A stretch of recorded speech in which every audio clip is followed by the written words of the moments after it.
Olá, pessoal. Bom dia para vocês. São 7 horas e 1 minutinho agora. Estamos começando amanhã e eu já tenho uma notícia prontinha aqui para você que passou um sufoco esse ano com esse calorão. Faz exatamente 1 hora neste exato instante que nós já estamos no outono. Ufa! Foi embora o verão mais quente dos últimos anos, o verão mais quente desde que a gente se lembra de previsões da meteorologia, né? Então entramos no outono agora, mas as previsões também dizem que nós teremos aí uma estação com temperaturas um pouco menos amenas do que aquelas com as quais a gente está acostumado, né? Mas de qualquer forma já é um alento saber que o outono está aí. Muitas capitais brasileiras aqui no Sudeste se livraram aí com uma diferença já de 10 graus Celsius daquele calorão que nós vivemos durante o fim do ano passado, né? E aos poucos as tentativas de explicar esses eventos vão se esvaindo no horizonte, né, tomado pela discussão do aquecimento global. Parece que não há mais dúvida nenhuma, porque as pessoas estão sentindo na pele, os eventos climáticos extremos estão aí para comprovar tudo isso, e enquanto isso nós temos um mundo acossado por medidas estranhas. Por exemplo, Trump esta semana liberou o abate de florestas nos Estados Unidos, porque, segundo ele, é preciso ganhar dinheiro cortando essa madeira para replantar depois, né? Um autêntico absurdo, está em completa dissonância com o momento que a gente vive e com aquilo que a gente consegue perceber do clima. Então, a boa notícia do dia primeiro é essa, olha, pode sair da cama tranquilo, chegou o outono, é a estação mais linda do ano, aquele pôr do sol avermelhado, alaranjado, logo, logo vai estar aí encantando a gente e as temperaturas caminhando para um espectro um pouco menos, digamos assim, desconfortável, né, do que isso que a gente tem vivido ao longo dos últimos dias. Então, bem-vindo outono e bem-vindo você que está acordando agora e vamos logo começar o noticiário de hoje. Eu vou mostrar para vocês primeiro, como faço todo dia aqui, as páginas, as notícias selecionadas na página do nosso site, do iclnoticias.com.br, que se você não conhece, você precisa conhecer e marcar nos seus preferidos aí do seu navegador, porque aqui a informação é reciclada a todo momento, você tem a cobertura toda do Brasil na sua frente nessa página do ICL. O destaque principal é que o ministro Alexandre de Moraes mandou a Meta e o X enviarem à Polícia Federal dados das contas de Alan dos Santos. O pedido foi da polícia e as investigações são sobre fake news contra quem? Contra a nossa colega daqui do ICL, a brilhante Juliana Dalpiva, né? Então, nós já temos até uma resposta disso que eu vou ler para vocês daqui a pouquinho. O nosso segundo destaque, Trump ataca juízes que o contrariam e cria uma crise institucional nos Estados Unidos. Obviamente que praticamente no planeta inteiro tem uma lógica nessa dinâmica dos novos anocratas, né? Os que têm vontade de destruir as suas democracias para se estabelecerem sem data de saída no poder. E o primeiro alvo deles costuma ser o Poder Judiciário. Vocês se lembram que aqui no Brasil, o Bananinha, o Eduardo Bolsonaro, a primeira manifestação dele que o tornou conhecido foi aquela de que para fechar o Supremo não precisava nem de um jipe, bastava um cabo e um soldado. Como a gente viu agora, não era tão simples assim essa operação e ele está escondido dos seus próprios medos, né? Porque não tem absolutamente nada que pese contra ele da justiça a despeito do comportamento horroroso de lesa pátria desse sujeito que anunciou que talvez renuncie ao mandato, não apenas se licencie, né? E ontem a família Bolsonaro passou o dia inteiro produzindo uma pantomima para ver se compadecia o país do seu drama. Meu Deus, que drama horrível! O cara foi se refugiar nos Estados Unidos correndo da perseguição atroz. Qual perseguição? Não tem um processo contra Eduardo Bolsonaro em lugar nenhum. Sabe, estava com medinho de ter o passaporte apreendido ou estava com saudade do Pateta e do Pluto, que ele costuma citar nas suas mensagens, porque é justificativa a forma. E olha, outra coisa, vai ser frouxo assim lá na Conchinchina, não é sério? Gente, olha, os caras enfrentaram a ditadura que esses sujeitos defendem com tanto afinco e com tanto ardor, resistiram ao pau de arara, resistiram ao choque elétrico, resistiram às cobras, resistiram ao estupro forçado, resistiram a ameaças feitas aos filhos e aos pais, e esse covarde desse Bananinha, sabe, não resiste a um pedido de um partido político de suspensão do seu passaporte, aliás, muito bem justificado, dada a covardia, torpeza, a torpidez desse sujeito que vai aí para fora para sacar contra o Brasil, para pedir intervenção de um governo estrangeiro em decisões da nossa justiça, que na sua despedida falaciosa ameaça um juiz da Suprema Corte como se ele tivesse algum poder para fazer fazer isso, ou como se o Brasil fosse colônia dos Estados Unidos, que é exatamente o que eles querem cultivar. Que diabo de patriota é esse, hein? Que cultua a pátria alheia, tá? Vamos falar bastante sobre isso hoje. Olha, no campo da economia, este destaque aqui, terceiro destaque do site aqui, está em todos os jornais hoje. O Banco Central do Brasil resolveu, como já havia prometido, né, o Copom, o Conselho de Política Monetária, resolveu referendar a expectativa dos banqueiros e deu mais 1% de taxa básica de juros de presente para a Faria Lima. Sabe o que significa isso? Você tem ideia? São 70 bilhões de reais que saem do bolso do pobre coitado do trabalhador assalariado, que é quem paga imposto nesse país, e entra direto na conta do lucro de bancos gigantes aí, que tem 30 bilhões, 40 bilhões de lucro por ano, tá? E esse presentão do Banco Central ainda anuncia mais um aumento na taxa de juros, mais um aumento na taxa Selic. Quer dizer, o Copom age, parece para uma parcela dos analistas, parece querer destruir a economia brasileira porque está induzindo aí a uma recessão. Por falar em recessão, ontem parece que o Trump estava presente na reunião do Copom. Lá nos Estados Unidos diz que recessão pode trazer benefícios no futuro. Talvez essa seja a lógica do Banco Central. Próximo destaque nosso é aquele projeto de lei, né, que está tramitando lá em Brasília, que permitirá aos senhores parlamentares viciados em dinheiro, né, dinheiristas, adictos, transformar dinheiro que não pôde ser utilizado lá no passado por várias razões em dinheiro novo para as emendas dos parlamentares. Eles querem substituir a destinação antiga por destinação nova e não é pouco dinheiro não, hein, gente? 4,6 bilhões de reais. 4 bilhões e 600 milhões de reais. Bom, nós temos outros destaques, olha só, Malafaia está atacando o presidente do partido do Tarcísio e discorda sobre o projeto de anistia, né? O pau está quebrando lá na direita brasileira e o Malafaia assume cada vez mais o protagonismo, sabe, substituindo aí o histrionismo, chamando para si o histrionismo, né? Porque ele é um homem de falas rudes, ele grita, ele cospe, ele fala alto e tudo mais e toma o lugar na política que deveria ser ocupado por um político, ainda que um político de extrema-direita. Mas aí temos um pastor que fala que está agindo em nome de Deus, como se Deus fosse um reacionário, racista, misógino, xenófobo, né? E que tivesse aí para conestar as teses malucas dessa gente, dessa direita mundial. E teve, último destaque, que você está vendo aqui na parte de baixo da página, uma multa do IBAMA. Para quem? Para bancos estatais, né? Banco do Brasil, BNB e BASA, 3,6 milhões de reais em multa. Sabe por quê? Porque essas instituições continuam financiando o desmatamento ilegal. É mole, num governo comprometido com o meio ambiente, como deveria ao menos ser o governo do Lula, né? Que tem Marina Silva, que tem João Capobianco e tem bancos estatais que contrariam a orientação dessa gente toda e continuam financiando aqueles que depredam o meio ambiente. Esses são os destaques do ICL. Daqui a pouquinho nós vamos ver os destaques no noticiário geral. Agora eu vou falar da meteorologia. Disse para vocês que o outono começou, faz exatamente 1h09 que nós já estamos no outono. Eu estou esperando o pôr do sol de hoje, para ver se é aquele pôr do sol lindo, né? Mas enfim, o Brasil ainda é sujeito a grandes chuvas. Você está vendo aí no mapa na sua tela? Esse mapa é do Instituto Nacional de Meteorologia, o INMET, né? O pessoal chama de INEMET.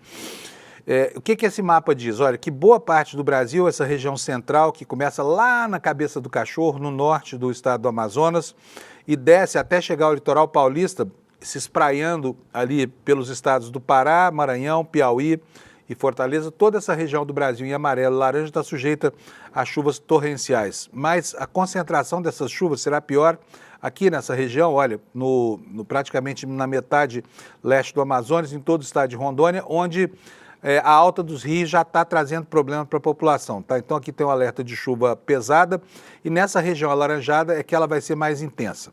E aqui no litoral dos estados de São Paulo, né, na parte mais ao leste e norte, todo o litoral do Rio de Janeiro e sul do litoral do Espírito Santo. Essa região vai estar sujeita a chuvas muito fortes hoje.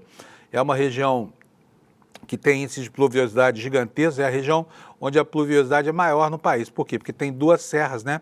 E tem o mar. Então, o vapor que chega do mar, o ar hidratado, esbarra nas serras, forma ali, o ar esfria por causa da elevação do terreno, formam-se nuvens de tempestade e chove o tempo todo. Hoje é um dia especial de alerta. Esse alerta diz o seguinte, olha, chuvas de 30 a 60 milímetros por hora, que podem chegar a 100 milímetros por dia, e com ventos intensos de 60 a 100 km por hora, e com isso há riscos de corte de energia elétrica, queda de galhos de árvores, alagamentos e descargas elétricas, tá bom? Então fique atento, você que mora nessa região aqui, que vai de Sete Lagoas, lá em Minas Gerais, no centro do estado, desce a oeste até Poços de Caldas, depois toma aqui o litoral paulista e sobe até o litoral do Espírito Santo. Cuidado, porque o INMET tem feito alertas precisos, né? E o que é que nós devemos esperar do outono e como é que foi o nosso verão, o verão que você vai ver aí na sua tela, foi o verão mais quente em 34 anos no estado de São Paulo. O paulistano sofreu. O carioca sofreu mais do que a gente, né? Porque no Rio de Janeiro o calor foi maior do que aqui em São Paulo, mas aqui também foi um inferno. E o que que diz essa reportagem? O verão na cidade de São Paulo deve terminar como mais quente desde 1991. Choveu menos do que a média na capital paulista. Iniciado no dia 21 de dezembro do passado, a estação terminou às 6h01 desta quinta-feira, começando o outono. Segundo o Instituto Nacional de Meteorologia, a temperatura média deste verão até amanhã de quarta-feira no município foi de 24,3 graus Celsius, né? O que isso significa? É uma média elevada, que significou desconforto. O verão de 2023-24 teve a média ligeiramente menor, de 24,2, e a temperatura média geral na estação é de 23,2, ou seja, nós estamos bem acima da média histórica, né? Então tá aí, bem-vindo outono, que venha logo, que traga para nós as temperaturas amenas e as paisagens que a gente tanto gosta de ver, não é isso?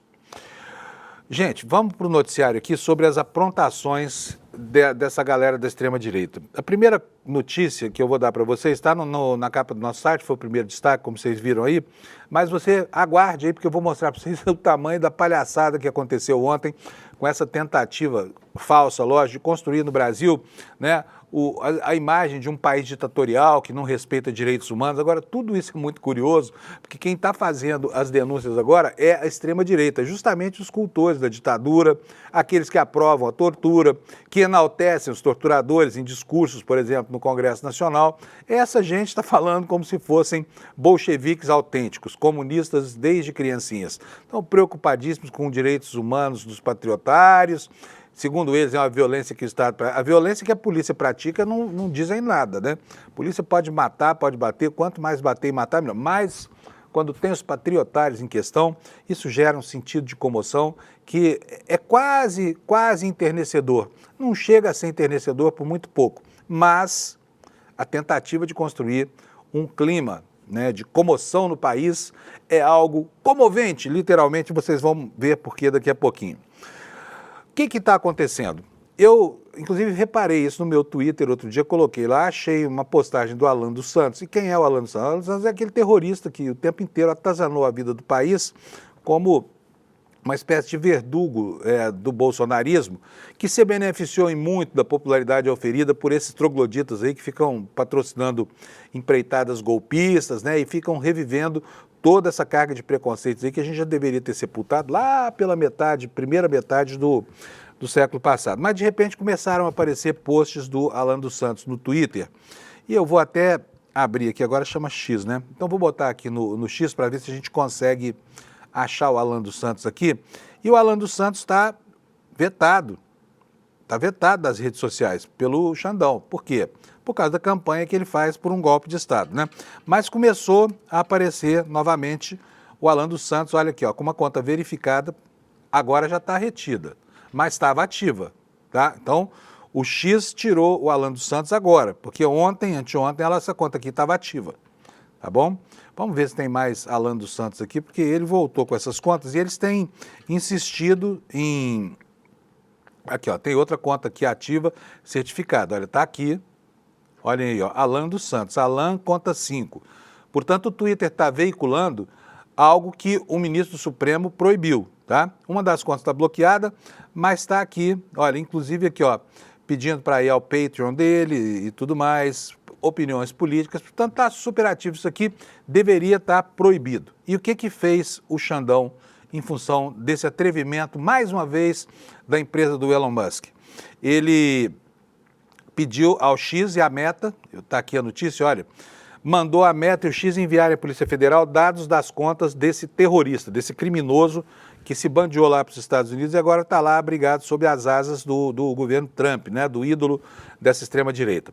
A informação dá conta de que o ministro Alexandre de Moraes, do Supremo, determinou às empresas Meta e X que informem à Polícia Federal em até 10 dias os dados de contas de perfis utilizados pelo influenciador bolsonarista Alan dos Santos, sob pena de multa de R$100 mil por dia em caso de descumprimento. O ministro atendeu ao pedido da Polícia Federal e investigações... Desculpa, gente, é o frio do outono aqui, já produzindo as primeiras consequências. Mas vamos lá.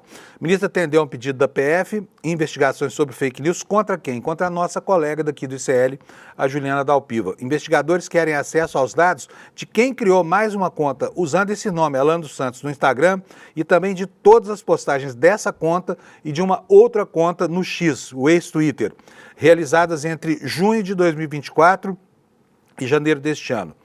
Ambas as contas estão fora do ar. Vocês viram que nem todas, né? Nós estamos aqui, ó. Vou mostrar para vocês de novo. Tá aqui, ó. A conta do seu Alan dos Santos aqui no Twitter. Extremamente ativa e aqui com um selo de verificação. Olha, esse tiquezinho azul aqui significa que esta conta está com a identidade dele verificada e foi homologada pelo Twitter, né? Pelo antigo X. Voltando aqui para a notícia. Alan dos Santos também é alvo de 2 ordens de prisão expedidas por Moraes, só que está foragido lá nos Estados Unidos.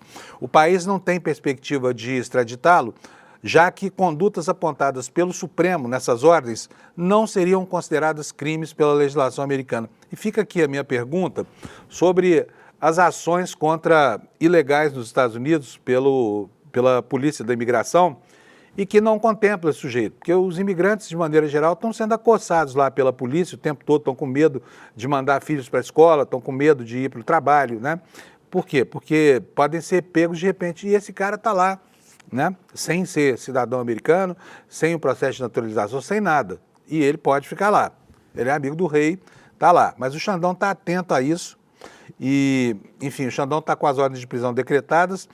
Se o Alan dos Santos sentisse saudade e resolvesse vir ao Brasil fazer alguma coisa, provavelmente seria enjaulado e ficaria muito tempo entre aqueles que são os seus companheiros de jornada, né? Os patriotários que ele ajudou a manipular para manter concentração em quartel, para reiterar os atrevimentos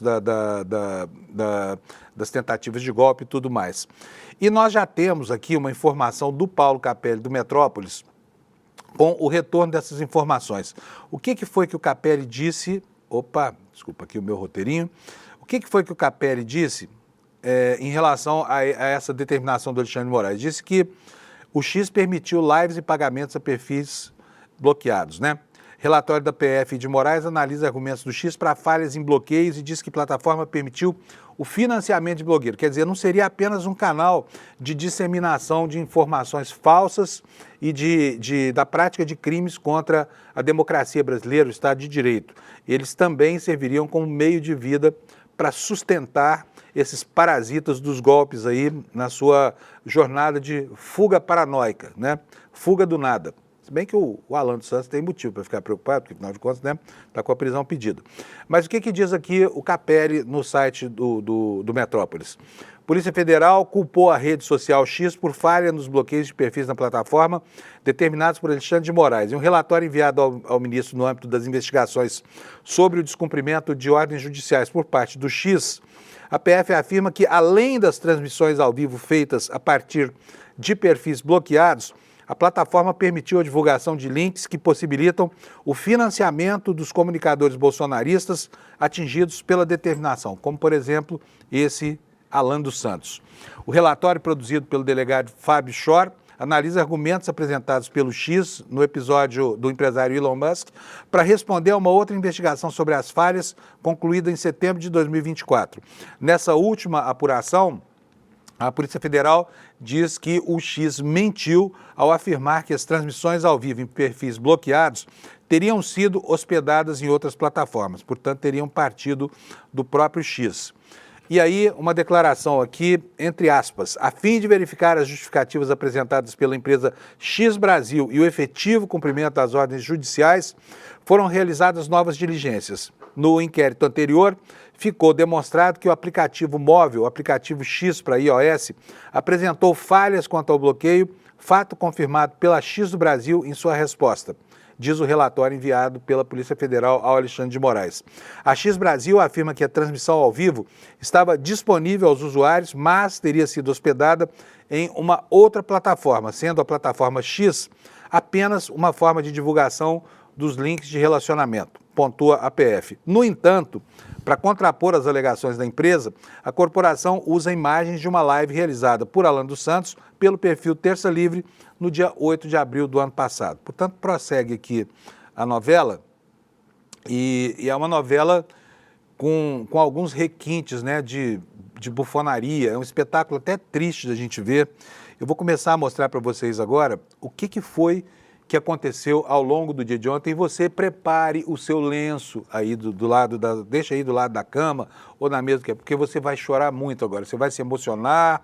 Nós aqui, inclusive, consideramos não levar essa hora por causa da comoção e da emoção que iríamos despertar no país, mas resolvemos que você tem direito à informação, então você vai ver agora cenas de uma pantomima horrível, né, que os Bolsonaro estão encenando.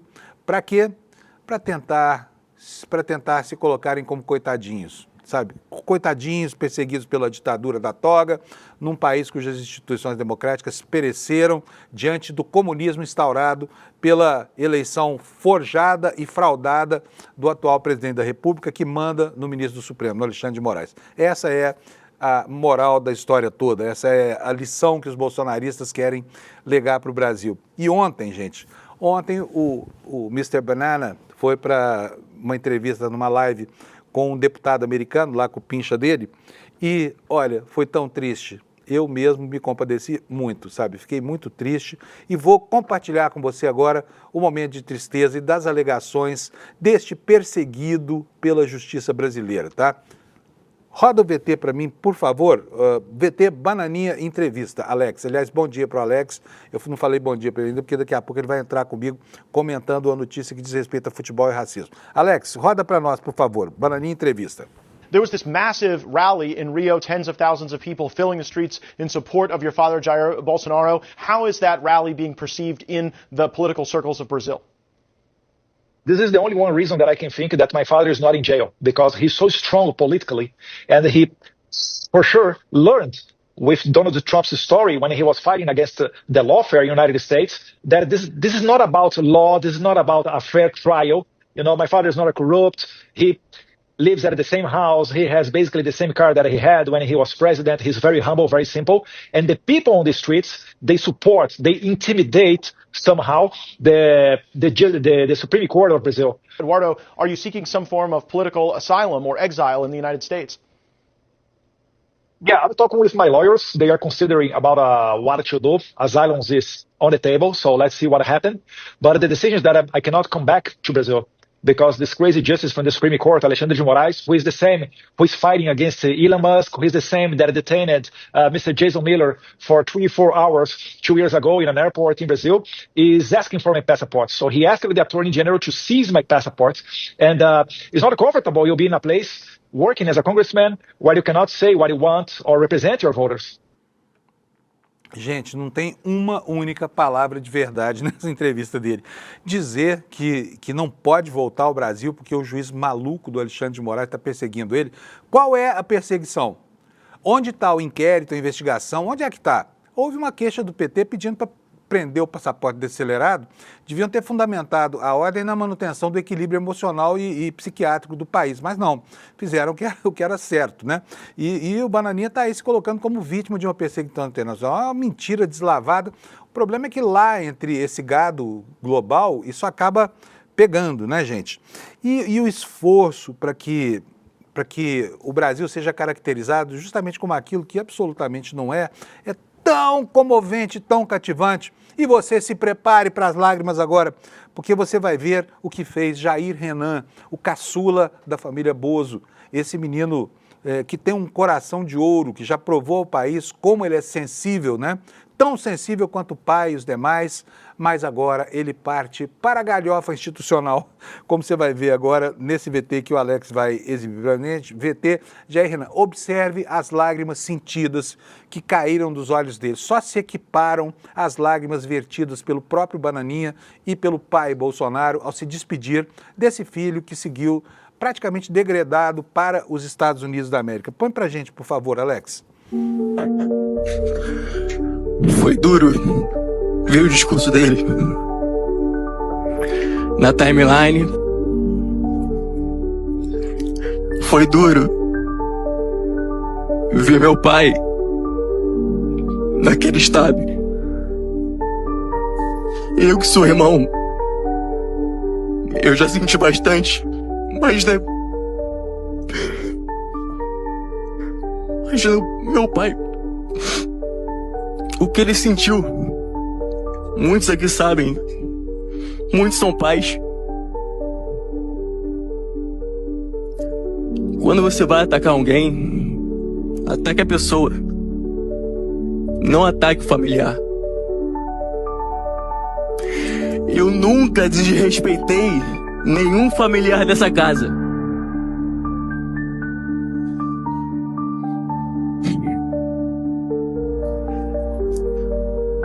O que aconteceu ontem foi uma atitude baixa, mesquinha e de baixo calão. Se acham que vão me calar, estão muito enganados. Eu vou continuar incomodando o sistema de Balneário Camboriú. Tá ok? E a cobra vai fumar agora. Eu estou aqui enxugando as minhas lágrimas, estou com uma tristeza tão grande por conta dessa desdita que se abateu sobre essa família Bolsonaro. Só que não, né? Gente, não é uma palhaçada, fala sério, né? O moleque é muito... Onde é que ele aprendeu isso, esses dons de ator assim? Com quem que ele foi buscar isso, hein? As lágrimas vertem, as lágrimas rolam como cachoeiras dos olhos dessa malsinada família, né? Que tem agora o seu ente querido lá, tendo apenas a companhia de Pluto, Pateta e Tio Patinhas, e que tem que finalmente ir todo santo dia a um parque qualquer em Orlando, na Disneyland. Gente, é de uma patetice. O problema é o seguinte, é que isso aí é o tom, é a ordem que emana, porque isso é um movimento coordenado, como você percebe, né? Inclusive um movimento para enternecer o país. Agora, vocês imaginam que o gado chora mesmo de verdade quando vê palhaçadas como essa? Vocês viram, né? Eu vi na timeline, ai meu Deus do céu, meu pai, todos vocês são pais. Isso tudo porque um colega dele de plenário falou assim, ó, o Eduardo Bolsonaro fugiu do país. Ele inventou essa cena toda aí, que a ordem era assim, chore meu filho, chore. Ao contrário da canção do Tamoio, não chore meu filho, não chore, que a vida é luta renhida. Mas para esses aí, vocês veem como é que a covardia é uma marca dessa família. É choro para tudo quanto é lado, tem motivo nenhum para estar chorando. O cara tá lá se divertindo nos Estados Unidos, vai voltar provavelmente a ser chapeiro lá. Ele não está sendo perseguido no Brasil por ninguém, não tem nada disso, foi por pura covardia. O Bananinha. E aí, os comparsas dessa gente começam a tentar criar esse clima no ambiente da institucionalidade, sabe? Ontem nós tivemos uma manifestação de insanidade plena do novo presidente da Comissão de Relações Exteriores, colega de partido de quem? Deste sujeito que não aguenta um mínimo tranco, entendeu? E foge do país, foge não se sabe de quê, né? O sujeito chama Felipe Barros. Prestem atenção ao que ele falou e prestem atenção ao que virá depois na fala do Hugo Mota. Hugo Mota, de quem nada se espera, e ontem saiu alguma coisa. Antes, no entanto, vamos ver como é que esse deputado Felipe Barros, de maneira irresponsável, né, de maneira como um moleque, foi pintar um cenário inexistente ao tomar posse de uma das entidades mais importantes, de uma dos órgãos mais importantes da Câmara dos Deputados, que é essa Comissão de Relações Exteriores. Deveria estar sendo presidida agora pelo Banana que fugiu para os Estados Unidos. abriu mão disso, lutou meses por esse cargo e se pirulitou, deixou esta encrenca chamada Felipe Barros para dizer impropriedades como essas que você vai ver agora. Ontem foi um dia histórico no Parlamento Brasileiro. O deputado e meu amigo Eduardo Bolsonaro, brasileiro, que mais recebeu votos para essa casa na história, se exila para fugir de uma iminente perseguição às suas liberdades e da sua família. É mais um capítulo triste da recente história no Brasil, onde a democracia é uma palavra quase sem sentido, onde um grupo político, nós, a direita, foi escolhido para ser eliminado da vida pública. Mas eu pergunto a todos vocês, há democracia sem a direita? Há democracia que não suporte o debate de ideias? Que suprima as liberdades? Que criminalize opiniões? Evidentemente que não. A despeito de combate a um suposto extremismo, se pratica o pior extremismo de todos, o da coerção estatal e o da judicialização da política. Por esse contexto, o ato do Eduardo é heróico e deixa mais claro ainda para a comunidade internacional o que está acontecendo no nosso país. Todas as minhas condolências ao Eduardo, à sua família, ao presidente Bolsonaro, o maior líder dessa nação, perseguido pelos nossos opositores políticos. Logo, é com imensa responsabilidade que recebo a missão do presidente Bolsonaro e do meu partido, PL, para presidir a Comissão de Relações Exteriores da Câmara dos Deputados. Mas é demais, hein? Fala sério, mano. Este clima de drama não pega ninguém, sabe? Ninguém vai prestar atenção a isso aí, porque isso é uma mentira matada. Os caras fizeram um ato flopado lá em Copacabana, falaram todos os absurdos, né? Gente como, por exemplo, esse Malafaia, que devia estar preso, esse falso religioso, escancarando críticas aí que não podem ser feitas às instituições. Essa turma repetindo o tempo inteiro que houve fraude nas eleições brasileiras, que é uma sacação horrorosa. E aí vem os covardes de rebelião. Ai, meu pai na timeline, o que eu vou fazer com isso, meu irmão? Parece o choro do pessoal que nos anos 70, a ditadura que eles defendem, mandou, quando não matou e não prendeu e sequestrou e torturou, deportava por isso, só porque pensava diferente. Aí os caras vão falar de restrição ao direito de expressão no Brasil, liberdade de expressão, pois eles falam o que querem, assacam quanto que querem, constroem as mentiras que querem para se prevalecer delas e não acontece nada, né? Tem muita gente que, como eu, acha que isso não deveria ser tolerado pela legislação, mas eles nos taxam de censores. Aonde que está a censura, as manifestações dessa gente, hein? É tão irritante e tão mentiroso isso que um político da direita brasileira, identificado como bolsonarista, mas que está lá tentando se equilibrar no rótulo de centrista correto, que é o presidente da Câmara, o Hugo Mota, teve que interferir. Teve que intervir. Por quê? Porque a palhaçada está começando a criar problemas para a nossa imagem, sabe? E aí essa gente, o Ricardo Salles também ontem fez um vídeo nas redes sociais, eu não vou nem colocar aqui para não dar palco para essa gente, tá? Mas o Hugo Mota agiu como presidente da Câmara ontem, sabe? Fez o que deveria fazer e mandou um cala-boca, passou uma carraspana nessa gente aí, deixando claro o que acontece no Brasil, em poucas palavras, que a gente vai ver agora. Alex. Nos últimos 40 anos, não vivemos mais as mazelas do período em que o Brasil não era democrático.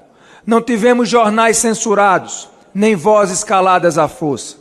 Não tivemos perseguições políticas, nem presos ou exilados políticos. Não tivemos crimes de opinião ou usurpação de garantias constitucionais. Não mais, nunca mais. Pois é. Teve que intervir aí o Hugo Mota para calar a boca dessa gente que de má fé tenta destruir a imagem de uma construção social coletiva que é a democracia brasileira, que custou tantas vidas, né? Quase 500 pessoas oficialmente morreram e desapareceram, mas esse número todo mundo sabe que é muito maior. 200 e tantos continuam até agora desaparecidos. Por quê? Para lutar pela construção desta obra coletiva que é a democracia brasileira, frágil e conquistada a duríssimas penas por gente que dedicou a vida, que deu a vida, o que teve a vida tirada, justamente porque tentava neutralizar esse grupo que mandava no país e que estava torturando as pessoas que pensavam diferente. Hoje eles estão aí dizendo que não tem liberdade de expressão. Por quê? Porque os crimes que cometem precisam ser punidos e eles estão vivendo as consequências do que fizeram, né? Só que os vícios que eles de que eles impregnaram a vida política nacional, estão muito claros hoje em todos os aspectos, a gente vê tudo isso por aí. Uma das questões, eu vou até chamar o Alex aqui para me ajudar. Alex, tudo bem, Alex? Bom dia pra você. Bom dia, Panuso. Bom dia, chat. Como vocês estão? Alex, queria que você prestasse atenção ao que nós vamos exibir agora. Por quê? Porque aquele troglodita que preside a Conmebol, ele, como todo mundo sabe, fez uma manifestação muito infeliz, né? O que foi mesmo que ele falou, Alex? Ele comparou os brasileiros com a chita do Tarzan. Pois é, para falar de racismo, né? Isso. Um idiota completo. Aí, o que acontece? Alguns jornalistas, que têm inclusive lugar de fala, não estou falando de gente branca como eu, não, estou falando de gente negra que sofre isso na pele todo santo dia, tá? Uma dessas pessoas é a jornalista Luciana Barreto. A Luciana Barreto é jornalista da EBC, lá em Brasília. É ótima, competente, trabalha duro, ela é mestra em assuntos que dizem respeito à equidade racial e ela tem lugar de fala porque ela é negra, tá? Todo mundo conhece a Luciana no Brasil. Se você não conhece, eu vou te apresentar ela agora numa situação terrível.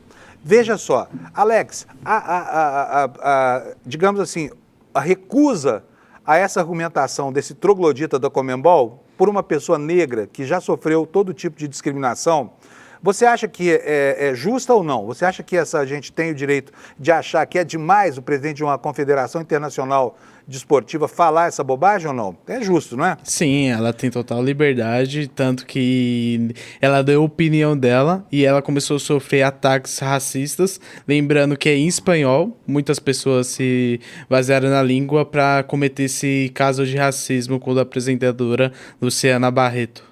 Então tá aí a palavra do Alex que falou e disse, tá? O Alex é palmeirense e a presidente do Palmeiras deu uma botou o negócio dela lá na mesa. Sim. E condenou isso que você vai ver agora. Mas eu vou falar da Luciana Barreto, porque a Luciana se meteu a falar desse... Como é que é o nome dele? Domingos, Javier? É Alejandro Domingues. Alejandro Domingos, o troglodita lá da Conmebol.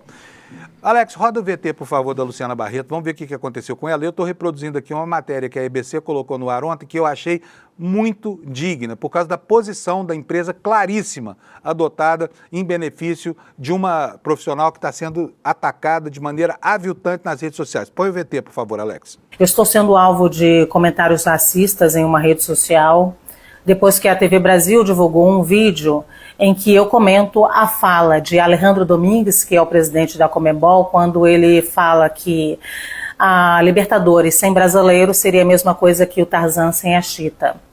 Muitos desses comentários estão em espanhol, significa que tem muita gente se ancorando na possibilidade de estar fora do país e cometer crime de racismo. Agora tem muitos brasileiros também cometendo crimes contra mim. Eu queria dizer que eu vou, claro, denunciar, já estamos tomando as providências legais e o mais importante, ninguém vai me silenciar não, a gente vai denunciar o racismo até o fim e lugar de racista é na cadeia. A EBC repudia agressões racistas contra ela. Luciana tem um trabalho reconhecido na luta antirracista. A tentativa de intimidação e silenciamento não irá funcionar. A empresa vai tomar medidas judiciais cabíveis. A direção da empresa reforça seu compromisso com a pauta da igualdade racial. Você vê isso todo dia aqui, presente em todos os veículos da empresa também, bem como a denúncia de qualquer tipo de preconceito e discriminação. Muito bem, direção da EBC. Foram claros no apoio à Luciana, atacada e assacada por essa gente troglodita, gente que vem lá do passado para assombrar com o pesadelo da volta do segregacionismo os nossos dias e as nossas noites. Então, minha solidariedade à Luciana, né? Tenho certeza que se ela trabalhasse aqui no ICL, teria tido a mesma defesa, mas isso é raro nas televisões brasileiras e principalmente numa televisão estatal. Então, parabéns aí para o pessoal da EBC, mandaram muito bem fazendo a defesa de uma profissional excelente, né, que foi vilipendiada nas redes sociais aí, porque ousou falar do assunto em questão, que era o presidente do Palmeiras. Agora, outra mulher, né, agiu muito bem nesse caso. E aí o Alex, meu companheiro aqui das madrugadas, vai achar bom porque é a presidente do Palmeiras, a Leila, né, Sim. Alex? O que foi que a Leila falou sobre esse episódio todo? Então, a Leila, após o caso de racismo do Luigi contra o Cerro Porteño na Libertadores Sub-20, ela tomou medidas cabíveis e falou que ia até a última instância para que o Cerro Porteño, que é o clube mandante no jogo em questão, fosse punido sem ser esses valores que a Conmebol propõe, que é medidas... não sei explicar, mas medidas que não são tão cabíveis para uma situação dessa. E após isso, ela levou o caso para a FIFA e tudo, e ela tá batendo muito no Alejandro Domingues, que é o presidente da Conmebol, e ela teve falas e tudo, soltou até nota contra o presidente da Conmebol, que ele até ligou pro Flamengo para saber o que pode fazer para alinhar essas questões, porque a presidente do Palmeiras tá muito com raiva da instituição da Conmebol e do presidente também. Não é para menos. Não mandou Sim. muito bem a presidente do seu time, viu, Alex? Muito obrigado. E futebol também é luta contra o racismo, né, gente? Vocês viram que o esporte é uma praça, um palco onde essa luta acontece, né? Ainda está disponível aqui no ICL o replay da entrevista da Marion Ali para você assistir. Você que não é membro do ICL pode ir no nosso site, no iclnoticias.com.br. Está lá o link, né, que mostra, por exemplo, como é que o Cassius Clay, o Muhammad Ali, se comportou na luta antirracial dos Estados Unidos, onde ele foi uma voz muito importante na luta contra o racismo. Bom, superado esse tema, gente, vamos para os assuntos do dia, porque já são 7 horas e 42 minutos, o tempo hoje voou aqui e eu tenho tanta coisa para falar. Primeira delas, olha, notícias para o dia de hoje.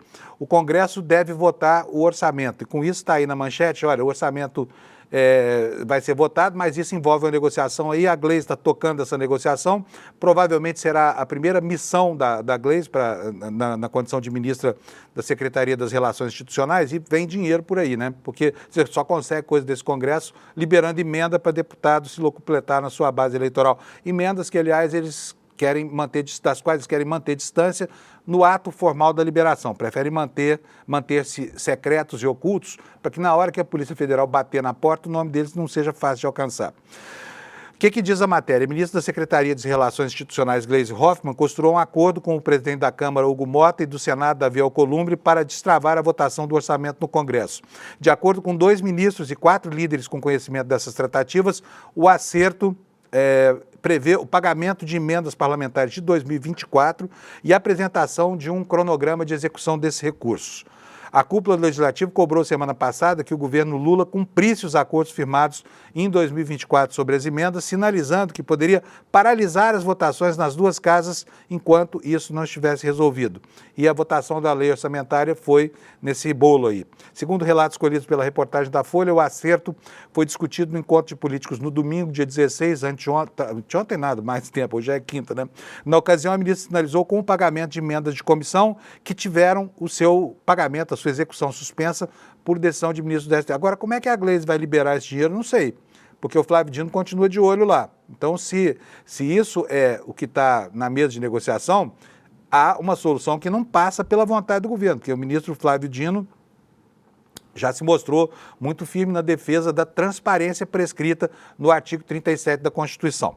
Outro assunto, ontem houve a formação da maioria no plenário do Supremo para manter, como você vê na tela, na matéria do valor, os ministros Moraes, Zanin e Flávio Dino na análise da denúncia do golpe. Eles serão julgadores lá. E por quê? Diz aqui a matéria que o Supremo Tribunal Federal formou maioria para rejeitar 4 pedidos que questionavam a participação desses ministros, né? E o que aconteceu? Até agora, o presidente do Supremo, o Luiz Roberto Barroso, foi acompanhado por, olha quem, Gilmar Mendes, Dias Toffoli, Edson Fachin, Carmen Lúcia, Zanin, Moraes e Dino. Portanto, acabou. Já formou maioria, né? Os ministros apenas depositam seus votos no sistema eletrônico da Corte sem se reunirem presencialmente. Falta agora a gente saber qual vai ser a posição dos 2 bolsonaristas do Supremo, né? A gente sabe que eles, pelo menos por enquanto a discussão do problema, a discussão do caso, estiver sob a jurisdição da primeira turma, eles estão afastados da discussão do mérito desse caso, mas eles votam na admissibilidade. E essa é uma Essa é uma questão preliminar. Quem é que pode votar? Mas está formada a maioria, todo mundo vai participar e esses ministros aí têm uma ficha de serviços prestados que nos levam a entender que eles são pessoas decentes e honestas que não se aventurariam a uma posição eticamente questionável num julgamento tão importante como esse. Olha, outro assunto do dia, gente, juros de agiotas no Brasil, nós estamos com a Selic de 14,25% ao ano desde ontem. É uma taxa escorchante, né? É uma taxa digna de agiotas. Nós vamos ver por quê, porque ontem houve 2 bancos centrais no mundo que tomaram também decisões em relação às suas taxas básicas. Mas aqui no Brasil, o Copom se reuniu, já sob a égide do Galípolo, segunda reunião do Copom, presidida pelo presidente do Banco Central, pelo Galípolo, e não mudou nada que a gente possa ver. Pelo contrário, a empáfia do Banco Central é tão grande que eles querem entregar talvez mais meio ponto percentual para a banca no ano que vem. E o que isso acontece? A cada ponto percentual que a taxa Selic sobe, são pelo menos 70 bilhões de reais que o governo tira do bolso do trabalhador assalariado que paga imposto para botar na conta do banqueiro que intermedia o jogo com esses papéis do governo. É um absurdo. Olha, outro dia mostrei aqui para vocês, vou lembrar agora porque isso é muito importante, que o primeiro trilhão de pagamentos feitos pela União este ano aconteceu há cerca de um mês, quer dizer, o orçamento vai sendo paulatinamente executado. O governo pagou o primeiro trilhão, somando todas as contas de 2025, no mês de fevereiro, no mês passado, né? E desse trilhão, 670 bilhões foram direto para o bolso dos banqueiros, sob a perspectiva da rolagem da dívida.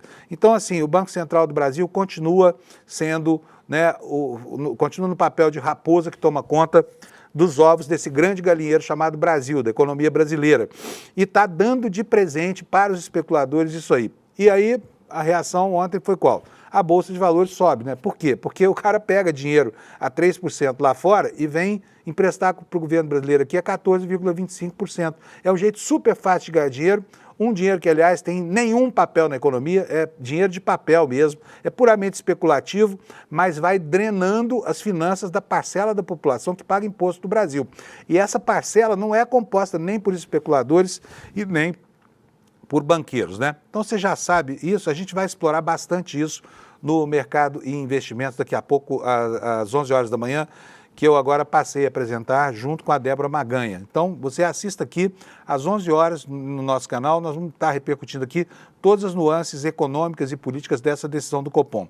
Mas eu quero dizer para vocês que ontem também, lá que eu já tinha antecipado, ontem nos Estados Unidos, olha aí a manchete da Forbes, na capa aqui da minha internet para vocês, olha. O Fed mantém juros estáveis nos Estados Unidos e indica 2 cortes neste ano, as bolsas caem. Então eles estão com 4,25, né? E isso é o juro total, é o juro bruto, não envolve a inflação americana, que está quase nisso. Então tá lá, o Fed manteve os juros estáveis e sinalizou com baixos. O Copom aqui sinalizou com mais uma alta mês que vem. Uma alta que não se sabe de quanto, mas já está aí a banca falando em mais meio ponto percentual. E, olha aqui, olha, a China também manteve as taxas referenciais de juros inalteradas. Ninguém aumentou juros no mundo. E a inflação é um fenômeno global, como vocês estão vendo aí, né? Comprometendo a economia do mundo inteiro.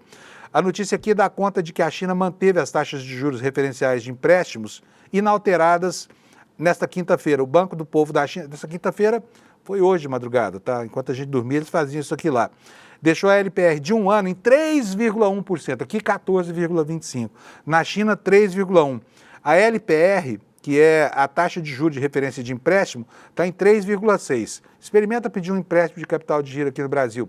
Você vai pagar, brincando, 60%, 70% para rolar o capital da empresa. Coitado do empresário brasileiro que estiver endividado, sem capital, precisar de dinheiro aí para despesas correntes, para pagar as contas, está bem ferrado mesmo, né? E aí querem dar ao Brasil uma condição de concorrência com o globo que, na verdade, não tem, porque o custo do capital financeiro é enorme aqui no Brasil, né?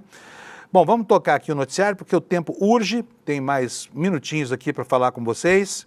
Olha, matéria do Valor Econômico, o seguinte, o Lula, a despeito dessa desgraça que se abate sobre a tentativa de fazer com que a economia brasileira entre num processo de recessão, patrocinada pelo Banco Central, a pedido dos banqueiros da Faria Lima, né, o Lula está dizendo que a gente vai crescer 3% em 2025. Será?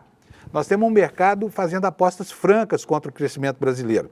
O que diz o Lula aqui, segundo o jornal Valor Econômico? Olha só, o presidente Lula disse nesta quarta-feira, portanto ontem, né, que o Brasil vai crescer acima de 3% este ano, apesar das previsões em contrário. Lula discursou em um evento em Fortaleza, minutos após o Comitê de Política Monetária do Banco Central anunciar esse aumento de 13,25 para 14,25, maior patamar desde o tempo em que a Dilma Rousseff estava sendo objeto daquela campanha pelo impeachment, né?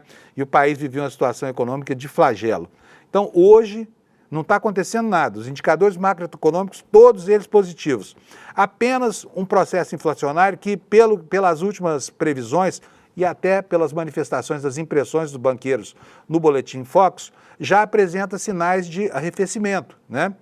E nós temos aí a perspectiva de uma safra agora que vai baratear o preço dos alimentos, aliviando, enfim, está tudo certo no Brasil. Mas, né, na cabeça dessa gente do mercado financeiro, é possível construir um plano de realidade paralela a partir só de impressões que não dizem respeito ao universo fáctico, aquilo que pode ser provado. E está aqui o Lula dizendo para nós, né, que vai crescer 3%. E diz aqui o Valor, que é o jornal que essa gente lê. Embora o aumento tenha a lógica de esfriar a atividade econômica e encarecer o crédito para conter a inflação, Lula prometeu baratear o crédito para pessoas físicas e microempreendedores, além de prever um crescimento da economia muito mais robusto do que o esperado. Aqui, abre aspas para o Lula. Os especialistas dizem que o Brasil não vai crescer muito em 2025. Eu quero fazer um desafio aos teóricos. O Brasil crescer outra vez acima de 3%, disse o presidente, contrariando a previsão do próprio Ministério da Fazenda, que é de uma alta de 2,3%. Olha, eu aposto que o Lula vai ganhar, tá? A gente, só para lembrar, no ano passado, e o Eduardo Moreira repete muito isso durante os cursos dele aqui de educação financeira e de orientação de investimentos. Os avaliadores de risco, os economistas que fazem os boletins de previsões dos bancos, sempre erram, sabe? Se a meteorologia fosse uma ciência tão inexata quanto a economia desses caras que produzem boletim para banco e que ficam soprando na orelha do Banco Central o que fazer, nós não teríamos aviação no Brasil, porque seria impossível voar. O cara fala, não, você vai chegar lá no aeroporto com sol absoluto, e chega lá, está uma tempestade, está nevando no Rio de Janeiro, né? Então é isso, eles têm, a cuidade deles é muito limitada, para não dizer que é zero, tá? Apesar disso, é em cima das expectativas dele que se constrói o dia de amanhã da economia do Brasil, é que se constrói os juros no futuro, etc. E tem gente que pensa realmente no planeta que a recessão pode fazer bem para a economia. Todo mundo sabe o que significa recessão, né? Recessão, tecnicamente, é um conjunto de 3 trimestres de crescimento negativo da economia. E no caso dos países anarcocapitalistas, eu estou colocando aqui os Estados Unidos entre esses países, Argentina, Estados Unidos por enquanto, os próceres dos regimes dizem que recessão pode fazer bem para a saúde da economia. Nunca ouvi ninguém falar isso, mas ontem li, né, que o Trump estava fazendo profissão de fé nessa coisa estranha. Está aqui na Folha de São Paulo, você vai ver já aí na tela, olha. Trump diz que a recessão pode valer a pena no longo prazo, só que os economistas não concordam com ele. A matéria do New York Times diz o seguinte: presidentes geralmente fazem tudo o que podem para evitar a recessão, evitam até dizer essa palavra. Só que o presidente Trump e os assessores nas últimas semanas têm oferecido uma mensagem diferente, a de que uma recessão é possível, eles disseram, e talvez nem seja tão ruim assim. Olha, você pode até nem ser economista, mas você sabe o que significa recessão, né? Então, recessão na cabeça dessa gente aí é algo bem-vindo. E é isso que eles estão provocando nos países onde eles vão, porque eles destroçam a economia, destroem a malha de relações trabalhistas, destroem o sindicalismo, e aí se prevalecem porque o objetivo deles é ganhar o jogo na seara da política, né? E eles estão fazendo isso.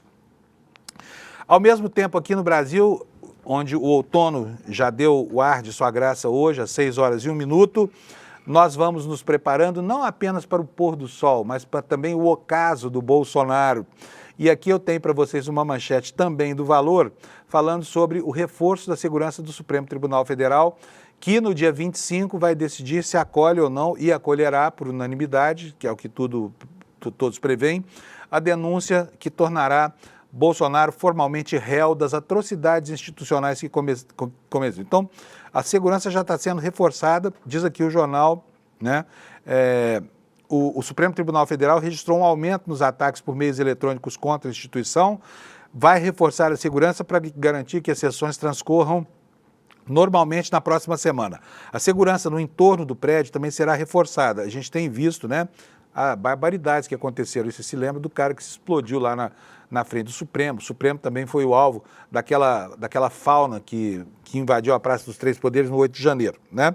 Uma reunião ontem entre a equipe de segurança e o gabinete do ministro Cristiano Zanin, que preside a primeira turma, foi marcada para amanhã, para definir os protocolos que serão adotados. A expectativa é de que a Polícia Militar reforce o policiamento no arredor da Praça dos Três Poderes. E desta vez, né, vai dar tudo certo, eles não vão fazer como fizeram em 2023, abrindo o espaço para os malucados possam se estabelecer ali nas imediações do Congresso Nacional. Agora eu vou para algumas informações de caráter geral. Vocês já estão bem informados sobre os focos centrais do noticiário no dia de hoje, penúltimo dia da semana. Nós teremos a votação do orçamento, como eu já li para vocês aqui, ou não, né? Temos que conferir. Parece que vai dar certo. A articulação está indo bem e nós temos manifestações de boa vontade do Congresso, mas falta resolver a questão das emendas e vocês sabem da importância disso para o brio dos deputados e senadores.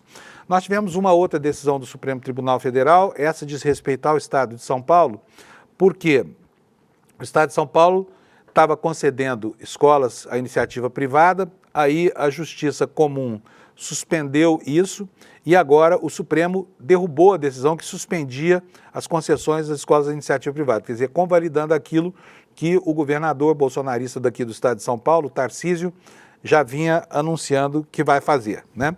O presidente do Supremo decidiu pela continuidade dos contratos da parceria público-privada para a gestão administrativa das escolas do Estado, uma das bandeiras do governador Tarcísio de Freitas.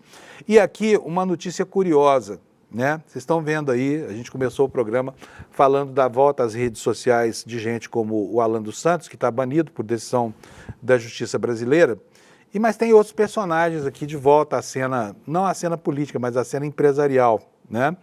E esse personagem foi um personagem muito famoso há um tempo atrás, porque ele era sinônimo de ineficiência empresarial, essa coisa toda.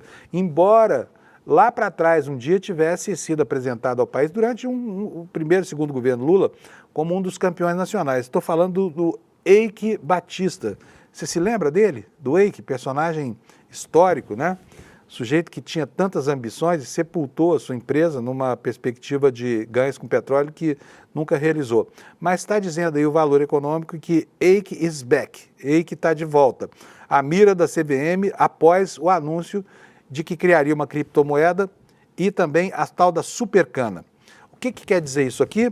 Vou rapidinho porque estou no final. CVM analisa a divulgação de investimento na chamada Supercana feita por Eike Batista durante um espalhafatoso encontro com a imprensa carioca no seu restaurante à beira da Lagoa Rodrigo de Freitas, o Mr. Lamb, no final de fevereiro. A análise trata da possível oferta irregular de tokens que podem ter características de valor imobiliário.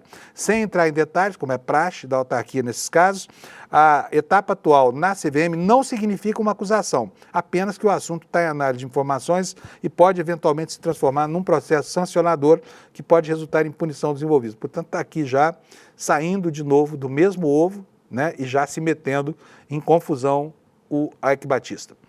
Gente, olha, vocês querem saber como é que faz para ter disciplina, para ter coragem, né, uma coisa que está faltando a um segmento no Brasil, para ter determinação e para vencer os principais obstáculos que a vida vai impondo? Você tem que assistir a essa jornada que o ICL vai fazer aqui, olha.